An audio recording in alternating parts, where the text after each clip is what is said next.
It is January 27th, 2024, and welcome once again to Political Dharma with Alan Zundell. This morning, independent presidential candidate Robert F. Kennedy Jr. said that he is considering running as the candidate of the Libertarian Party. Earlier this week, both Kennedy and independent presidential candidate Cornel West announced that they had expanded their ballot access by one state each. I'll be telling you more about those stories and doing a little to explain the differences between running for president as a major party candidate, a minor party candidate, and an independent party candidate as far as getting ballot access in the general election in November. After that, I will turn towards the New Hampshire primaries for the major party candidates, analyze that a bit, and then preview what's coming next in the presidential race. But first, let's turn to the independent candidates, Robert F. Kennedy Jr. and Cornel West. This morning, RFK stated on the Michael Schmerkanis show on CNN that he's looking at running as the presidential candidate of the Libertarian Party. Kennedy's been running a state-by-state effort to get on the ballot for the general election, and as a candidate of the Libertarian Party, he would automatically be on the ballot in most and maybe all of the states. Kennedy will be speaking at the California State Libertarian Party Convention on Saturday, February 24th in Costa Mesa, California. And on Tuesday this week, the Kennedy campaign announced that it had collected the 3,000 signatures it needed to get ballot access in New Hampshire. They accomplished this in one day by sending volunteers to petition at voting locations during the New Hampshire primaries for the major parties. Kennedy already has ballot access in the state of Utah. And on Wednesday, the Cornel West campaign also had news announcing that the Progressive Party of Oregon has nominated Dr. West as its presidential candidate, thus giving him ballot access in that state. Actually, this state, because I live in Oregon. The Progressive Party is the second smallest party in Oregon, with 3,641 voters registered as affiliated with the party. But the Progressive Party does have ballot access due to Oregon's relatively lenient requirements for minor parties to retain ballot access once they've gained it. West also has ballot access in Alaska, where he obtained the nomination of the small Aurora Party of Alaska. At this point, I should explain that the process for getting on the ballot in the general election is very different for minor party and independent candidates for the president than it is for major party candidates. Let's try to simplify how this whole process works in each case. For a major party candidate, the process starts with their party's primaries and caucuses, such as just happened in Iowa and New Hampshire. The voters who participate show their preferences between the party's candidates, and those preferences are then translated into which people the state party sends as delegates to the national convention. How this is done can vary substantially from state to state due to differences in state laws and state party rules. The delegates are pledged to vote for a particular candidate at the national convention, at least on the first ballot, and then it's easy for the winning nominee to get on the ballot in all 50 states, plus the District of Columbia, that is Washington, D.C., our nation's capital, which has 3 votes in the Electoral College. Generally, the nominee just submits paperwork to each state, certifying that they are that major party's nominee. For a minor party candidate, the process is more complicated. For one thing, a minor party has to prove that it has sufficient voter support to merit putting its candidates on the general election ballot. That's called being a qualified party. The requirements for being qualified usually involve getting a certain number of voter signatures on petitions or getting a certain number of voters to register with the party. These conditions vary state by state depending on each state's laws. A party that is qualified in a state has ballot access, and so its nominee will be placed on the state ballot for the general election in the same way a major party candidate will be. But If a party is not qualified for the ballot in that state, it will have to go out and gather sufficient voter signatures or get enough voters to register with the party before it can get its nominees on the ballot. Some state parties are affiliated with a national party organization, such as the Libertarian Party or the Green Party, while other parties are not.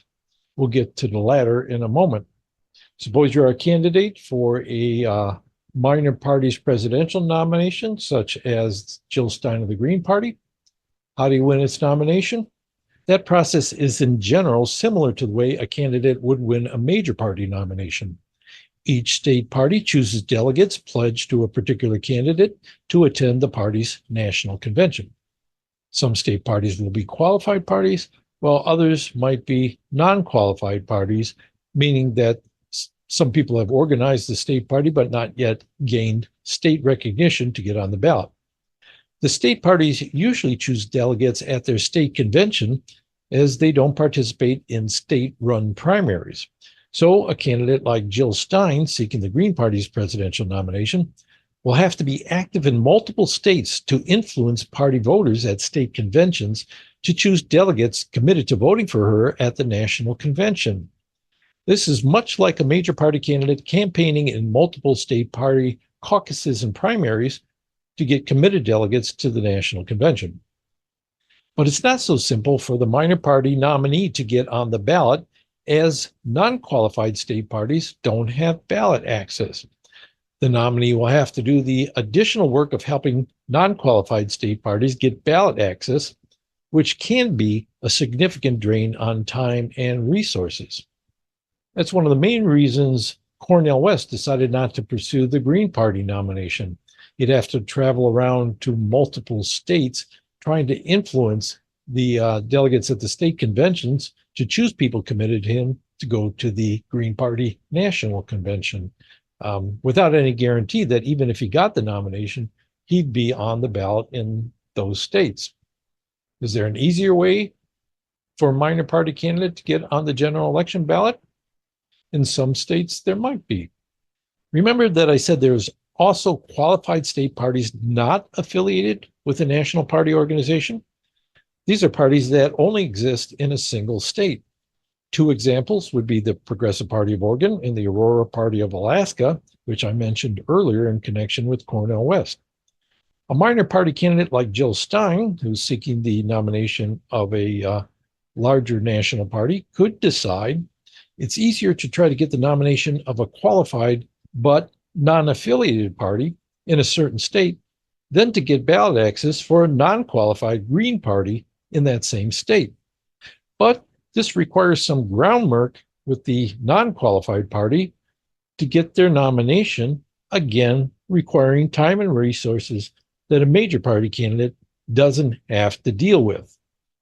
And there's yet another option for the minor party candidate. In some states, it's easier to get on the ballot as an independent candidate than it is to get ballot access for a non-qualified state party. This requires getting a sufficient number of voter signatures, so it's still more work than a major party candidate has to do. In some states, Jill Stein may get on the ballot just by being the Green Party nominee. In other states, she could try to get on the ballot by helping a state Green Party get qualified for the ballot.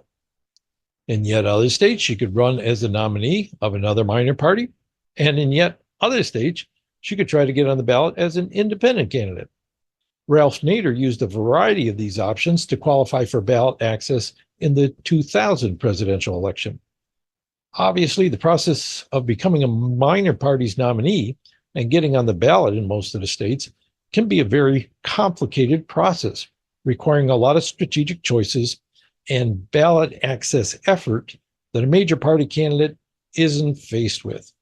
Okay, what about independent candidates like Robert F. Kennedy Jr. and Cornel West? What are their options? The options are similar to those of a minor party candidate, except that they've chosen not to pursue the nomination of a party with a national organization, and that frees them from trying to travel around and get committed delegates to the national party convention. The candidate can gather signatures to get on a state's ballot as an independent candidate, as Kennedy did in Utah and New Hampshire. The candidate could also seek the nomination of a state party not affiliated with a national party, as Cornel West did with the Aurora Party and the Progressive Party. The candidate could also create a new party in some states, as I reported in my last episode that RFK is doing. Kennedy is seeking to create a party called We the People in the states of California, Delaware, Hawaii, Mississippi, and North Carolina, and the Texas Independent Party in Texas. These are states in which it is easier to qualify a new party than to get an independent candidate on the ballot. If Kennedy is able to become the nominee of the Libertarian Party, a lot of the effort ahead of him to get on the general election ballot will vanish. The Libertarian Party is the largest minor party in the United States, and during presidential election years is often able to get on the ballot in all 50 states. We'll see where it stands in terms of ballot access in a moment. I'm not sure that the Libertarian Party is that close a match to Kennedy's views, but of all the minor parties, it's probably the closest. Cornel West is in a slightly different situation. His platform is a good fit for several different minor parties, including the Aurora Party and the Progressive Party. According to his website, Cornel West is also seeking the nomination of the Peace and Freedom Party in the state of California. It's a wise strategic choice, as the Peace and Freedom Party is another good fit for his progressive views, and the number of signatures or voter registrations he would otherwise have to get in California is relatively high. Like RFK, West is also pursuing ballot access as an independent candidate in Utah, where he only needs 1,000 signatures by March 5th. And also like Kennedy, he is planning to create a new party in Hawaii and North Carolina. It's interesting to have two independent candidates with relatively high name recognition running in the same race and seeing the strategic choices they make about trying to get on the ballot in multiple states. I'll be watching to see how things develop. My scorecard and ballot access so far shows RFK and West with ballot access in 2 states each, the Green Party in 21 states, the Libertarian Party in 35, no labels in 14, and the Democrats and Republicans in all 50 states, plus the District of Columbia. The totals for the Green Party and the Libertarian Party also include the District of Columbia. Okay, now let's turn to Tuesday's New Hampshire primaries. In the Republican race, Ron DeSantis dropped out on Sunday, 2 days before the voting took place. After spending loads of time and money campaigning for the Iowa caucuses, which were held the previous week, DeSantis had edged Nikki Haley out for second place by 2 percentage points, but still came in 30 percentage points behind Donald Trump. Not getting enough of the bump he needed to help him in subsequent state contests, he no longer had the funds or a realistic path to winning the nomination. With DeSantis out before voting began, that left Trump and Haley as the top contenders in New Hampshire. Trump came out on top, winning about 54% of the vote and 12 delegates, but Haley was not too far behind, getting 43% of the vote and 9 delegates. Independent voters in New Hampshire are allowed to opt into one of the 2 major parties' primaries, and polling data shows that these independent voters, played a big role in helping Haley. Given that many upcoming contests are restricted to just Republican voters, Haley's chances of overcoming Trump's lead are slim. But here's a clip of her speech after the New Hampshire primary on C-SPAN. I want to congratulate Donald Trump on his victory tonight. He earned it, and I want to acknowledge that. Now, you've all heard the chatter among the political class. They're falling all over themselves, saying this race is over. It's not over.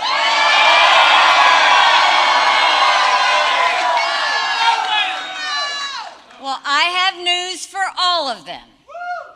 New Hampshire is first in the nation. It is not the last in the nation.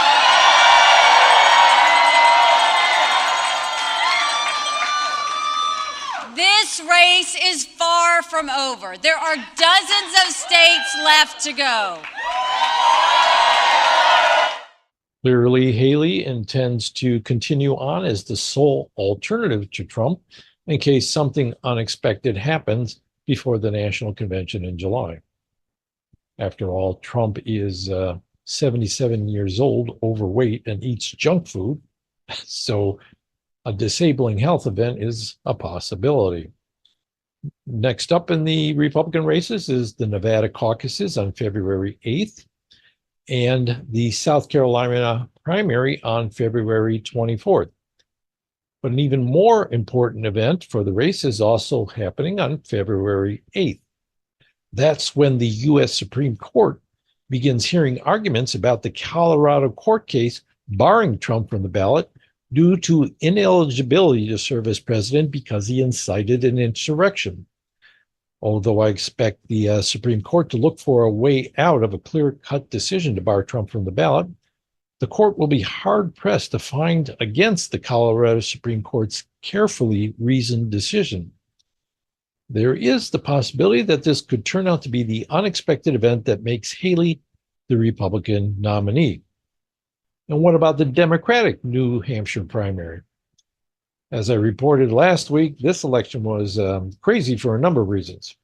First of all, the Democratic National Committee wanted New Hampshire to move its traditional first-in-the-nation primary behind that of South Carolina.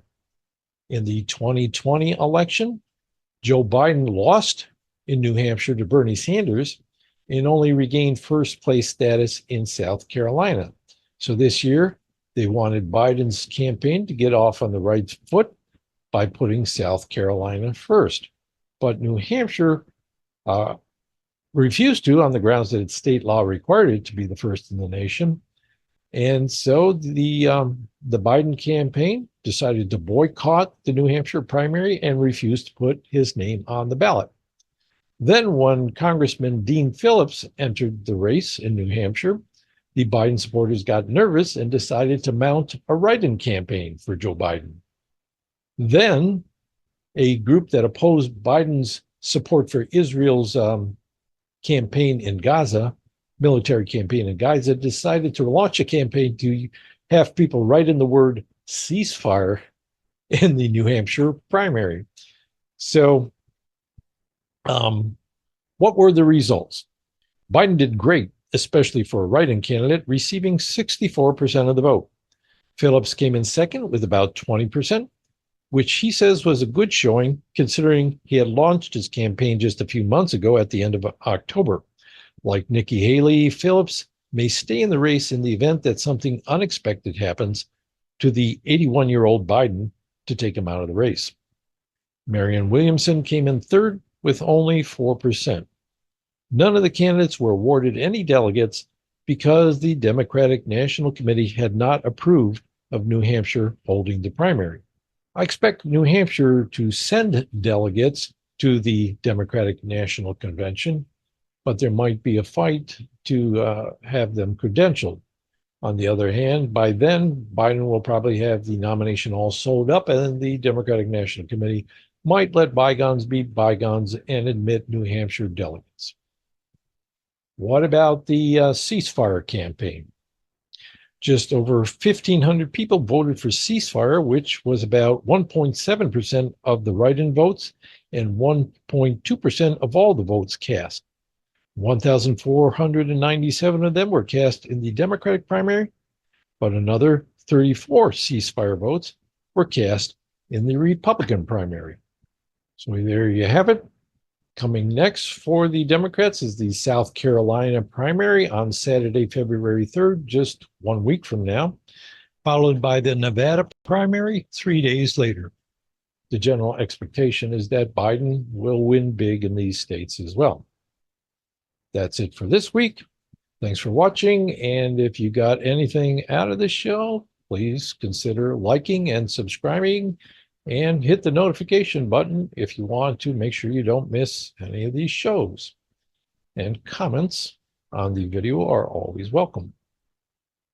The video version of Political Dharma is now also on Rumble as well as YouTube.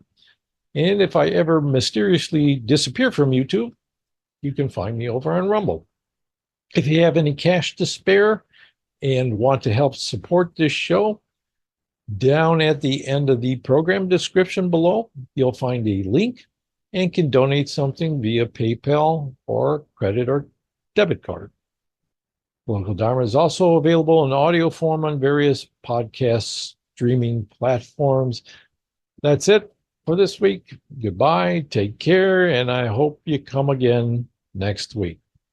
With ease, I see the chains are breaking. We gained our focus, the moves we're making will prove to determine our self-worth as a passenger on this vehicle Earth.